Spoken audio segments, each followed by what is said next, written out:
কোনো মুরগির মাথায় বড় আকারের ঝুঁটি, আবার কোনো মুরগির পেছনে বড় লেজ। কোনো মুরগি দেখতে কবুতরের মতো তো কোনো মুরগি দেখতে বিদেশি ছোট কুকুরের মতো। কোনো মুরগির আকার ছোট তো কোনো মুরগির আকার 1.5 হাত লম্বা। বাহারি এসব মুরগির দেখা মিলবে শৌখিন এক খামারির খামারে। খামারটিতে সুলতান, ব্রাহ্মা, আসিল, ফিনিক্স, ইয়োকোহামা সহ বিশ্বের নামি দামি 70 জাতের প্রায় 3 শতাধিক মুরগি আছে। এসব মুরগির দাম সাধারণ মুরগির মতো নয়, যার দাম চোখ কপালে ওঠার মতো। 20,000 টাকা জোড়া থেকে শুরু করে অনেক জাতের প্রতি জোড়া মুরগি বিক্রি হচ্ছে লাখ টাকায়। শৌখিন এই খামারটির মালিক রাজবাড়ীর কালুখালী উপজেলার জাহাঙ্গীর হোসেন।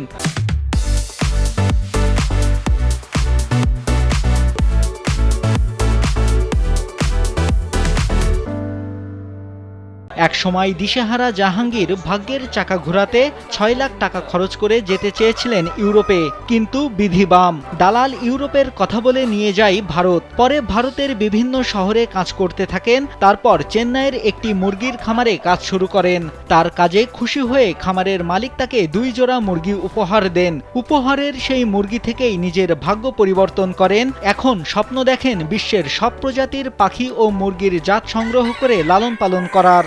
আমার ইচ্ছা আছে আমি আরো নতুন নতুন কিছু জাত অ্যাড করতে চাই। এর মধ্যে যেমন হাঁস আছে, কোয়েল আছে, ময়ূর আছে, ফিজেন্ট আছে।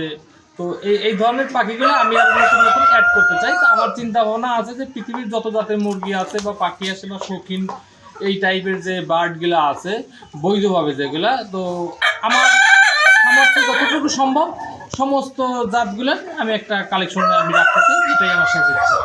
শৌখিন জাতের হাঁস মুরগির খামারি যারা আছে, সরকার তাদেরকে সাহায্য করবে এমনটাই চাওয়া জাহাঙ্গীরের। এতে অনেক বেকার যুবকের কর্মসংস্থান হবে। দেশের যেমন ছোট ছোট খামারি আছে, এরা বিদেশ থেকে যে এই পাখিগুলো ইম্পোর্ট করা হয়, তো আমাদের এই পাখিগুলো যদি এই মুরগিগুলো যদি দেশের খামার দেশেই যদি চাহিদাটা পূরণ করা হয়, অনেক বৈদেশিক ডলারের সাশ্রয় হতো, প্লাস অনেক বেকার যুবক যারা আছে এদের অনেক কর্মসংস্থান সৃষ্টি হতো। তাই এই কারণে আমি ভিডিওর মাধ্যমে সরকারের দৃষ্টি আকর্ষণ করতেছি। আমি সহ আমার মতো যারা এই সেক্টর যারা ছোট ছোট খামারি আছে, এদের যদি সরকার একটু সুদৃষ্টি দেয় এবং এই বিষয়ে যদি সরকার একটু সুদৃষ্টি দিলে হয়তো এই খামারগুলো আরো ব্যাপক পরিসরে বৃদ্ধি লাভ করবে। জাহাঙ্গীরের খামার দেখতে প্রতিদিন দূর দূরান্ত থেকে আসছেন সাধারণ মানুষ। কেউ খামার থেকে মুরগি ক্রয় করে পালন শুরু করেছেন, তারাও দেখছেন লাভের মুখ। দূর দূরান্ত থেকে সংবাদ পেয়েছি, বিভিন্ন অনলাইন প্ল্যাটফর্মের মাধ্যমে আমরা দেখতে পেয়েছি এবং সেই লোকেশনের অনুযায়ী আমরা এখানে দেখতে আসছি। বিভিন্ন ধরনের হাঁস মুরগি আছে, বিদেশি ইন্ডিয়ান যে কবুতর আছে, ময়ূর আছে, বিভিন্ন ধরনের পাখি আছে, সেই পাখিগুলো দেখতে আসছি। মোটামুটি দেখতে আমার খুবই ভালো লাগছে। আমিও চেষ্টা করতেছি ওনার সাথে কিছু পরামর্শ করে দেখি এইভাবে কোনো উদ্যোগ নেওয়া যায় কি। জাহাঙ্গীরের খামার সবসময় পরিদর্শনের পাশাপাশি তাকে সার্বিক সহযোগিতা করা হয় বলে জানিয়েছে উপজেলা প্রাণী সম্পদ বিভাগ। উপজেলা প্রাণী সম্পদ দপ্তরের পক্ষ থেকে বিভিন্ন সময় তার খামারটি আমরা ভিজিট করছি, পরিদর্শন করে আমরা তাকে বিভিন্ন ধরনের পরামর্শ দিচ্ছি। বিশেষ করে রোগ প্রতিরোধ ব্যবস্থা এবং অন্যান্য স্বাস্থ্য সম্পর্কিত যে পরামর্শ সেটি আমরা দিচ্ছি। আমরা নিয়মিত তার খামারটি ভিজিট করছি, তার খামারটি কীভাবে বায়োসিকিউরিটি আরও উন্নত করা যায়, সে কীভাবে লাভবান হতে পারে সে বিষয়ে আমরা তাকে পরামর্শ দিচ্ছি।